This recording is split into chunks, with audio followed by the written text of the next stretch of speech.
अध्यक्ष की जिम्मेवारी मिलने के बाद आज तीसरा दिन है और पहली बार आपके बीच में सभी पत्रकार साथियों से रूबरू मैं हो रहा हूं और भारतीय जनता पार्टी का ये कार्यालय और इसमें उपस्थित हमारे जिला के अध्यक्ष भाई योगेंद्र राणा जी और हमारे लोकप्रिय विधायक रामकुमार कश्यप जी और तमाम भारतीय जनता पार्टी के हमारे सभी पदाधिकारी, और मैं आप सबसे निवेदन प्रार्थना के साथ अपनी बात को शुरू करूं।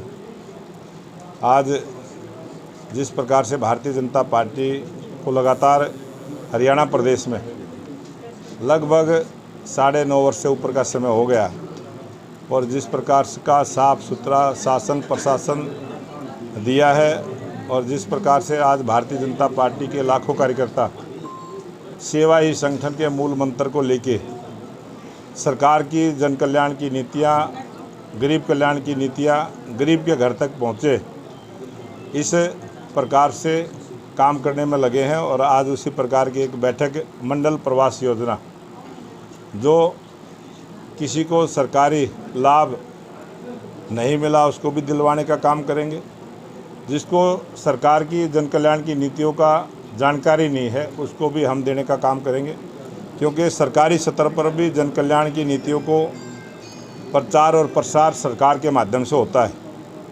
और भारतीय जनता पार्टी का कार्यकर्ता एक सेवक की तरह समाज की सेवा का भाव लेके हम घर घर जाएंगे, हर वोटर तक जाएंगे और भारतीय जनता पार्टी की नीति को, भारतीय जनता पार्टी के विचार को और सरकार की जन कल्याणकारी नीतियों का हम लाभ गरीब आदमी को मिले, इस प्रयास में लगेंगे। और आप सबको पता है कि बहुत जल्दी हरियाणा प्रदेश में विधानसभा के चुनाव है। हरियाणा प्रदेश में तीसरी बार भारतीय जनता पार्टी की स्पष्ट बहुमत की सरकार बने और मैं जनता से निवेदन करूंगा कि जिस प्रकार से पीछे हमने 4.5 वर्ष तक गठबंधन के साथ सरकार चलाने का जो हमारा अनुभव रहा है, हम इस प्रयास में लगेंगे हरियाणा प्रदेश की जनता स्पष्ट बहुमत की सरकार नायब सिंह सैनी जी के नेतृत्व में बना के हरियाणा प्रदेश में तीसरी बार भारतीय जनता पार्टी की सरकार को आशीर्वाद दें, इसी काम में हम लगे। हो गया है 37 सीटों पर बीएसपी चुनाव लड़ेगी और लगभग 53 सीटों पर इनेलो चुनाव लड़ेगी। मैं हरियाणा प्रदेश में जो तीसरा मोर्चा बना है, जो गठबंधन बना है, उसको बहुत बहुत बधाई देता हूँ, स्वागत करता हूँ कि हरियाणा प्रदेश की जनता उनको किस प्रकार का प्यार आशीर्वाद देगी जब वो जनता के बीच में जाएंगे, जनता से मिलेंगे। हम भी अपनी बात को रखेंगे और दूसरी पार्टियों का भी एक इंडी गठबंधन देश में बना है, वो लोग भी जाएंगे और जिस की नीति, जिसका विचार, जिसका अच्छा लगेगा, हरियाणा प्रदेश की जनता उसको आशीर्वाद देगी। दुष्यंत चौटाला ने कहा है कि आने वाले चुनाव में वो भाजपा की पोल खोलने का काम करेंगे। ये बहुत अच्छी बात है कि राजनीति में उन्होंने पोल को खोलना भी चाहिए और पोल को छुपा के भी नहीं रखना चाहिए, और हरियाणा प्रदेश की जनता ने इस चुनाव में उनकी पोल को खोलने का काम किया। क्राइम बढ़ रहा है लगातार। हांसी में कल जेजेपी नेता की हत्या हुई है, अब उन्होंने ऐलान कर दिया कि वो हांसी बंद का भी रखेंगे। जब भी हरियाणा प्रदेश में भारतीय जनता पार्टी के समय कोई भी आपराधिक घटना हुई है, उसकी जांच भी हुई है, उनको जेल तक पहुंचाने का काम कानून ने किया है और बहुत जल्दी इस प्रकार के अपराध करने वाले या तो पकड़े जाएंगे या हरियाणा छोड़ के चले जाएंगे। जिला कार्यकारिणी में क्या फेरबदल होगा या वही संगठन के साथ आप आगे बढ़ेंगे? भारतीय जनता पार्टी के बहुत सारे लाखों कार्यकर्ता हैं जो काम करते हैं और लगभग 20-25% नए कार्यकर्ताओं को भी मौका मिलता है, बाकी वही कार्यकर्ता काम करते हैं। आज सोनीपत में जो मेयर थे उन्होंने ज्वाइन कर रहे हैं बीजेपी, पहले दिन आते ही अपने जिले में।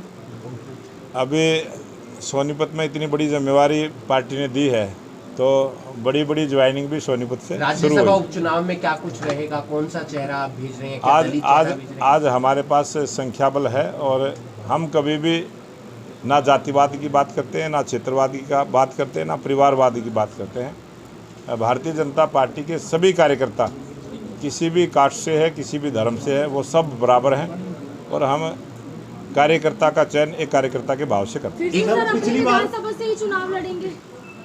हैं जी, फिर से अपनी ही विधानसभा से चुनाव लड़ेंगे? भारतीय जनता पार्टी में किसी को भी कुछ पता नहीं होता किसको कहाँ से चुनाव लड़ना है। जो संगठन तय करेगा वहीं से हम चुनाव लड़ेंगे। राव इंद्रजीत ही नाराज चल रहे हो, कई कह रहे हैं नीट का जब पेपर कैंसिल ना होगा तो छात्रों के साथ कहीं ना कहीं बेईमानी होगी। छात्रों के साथ किसी भी प्रकार की ना कोई बेईमानी होगी और छात्रों के भविष्य को ध्यान में रख के सरकार उनका जो भी हरसंभव उनके हित में होगा उसका प्रयास करें। महंगाई लगातार बढ़ती जा रही है और आपस में बयानबाजी कर रहे हैं राज्यसभा सीट को लेकर। वो कह रहे हैं आप उम्मीदवार उतार दो, वो कह रहे हैं दिग्विजय चौटाला को उतार दो। इस बात में कोई दम है नहीं, संख्या बल उनके पास है नहीं। चुनाव किसी ने लड़ना नहीं है, वो एक नौटंकी कर रहे हैं और उसको वो करते रहेंगे। सर मानते हैं रोजगार को लेकर किस तरह हरियाणा में रोजगार हम रोजगार देने का काम हमारी सरकार ने किया है और आज तक जितनी भी हरियाणा प्रदेश में सरकारें रही सबसे ज़्यादा रोजगार भारतीय जनता पार्टी की सरकार ने दिया है और आगे भी सभी बेरोजगारों को रोजगार भत्ता देने की जो बात है सबसे ज़्यादा हमने दिया है और उसको हम देते रहेंगे। सर सरपंचों को खुश जरूर किया गया लेकिन अभी भी एक एसोसिएशन है जो विरोध में है। कुछ लोग जो है वो विरोध के लिए विरोध करते हैं और वो एक लोकतंत्र में राजनीति में इस प्रकार का चलता है। टमाटर 80 के आसपास पहुंच गए हैं, महंगाई बढ़ रही है। महंगाई कहीं भी नहीं है और महंगाई की मार गरीब पर ना पड़े इस प्रकार की नीति हमारी सरकार ने बनाई और बनाएगी। सर लोग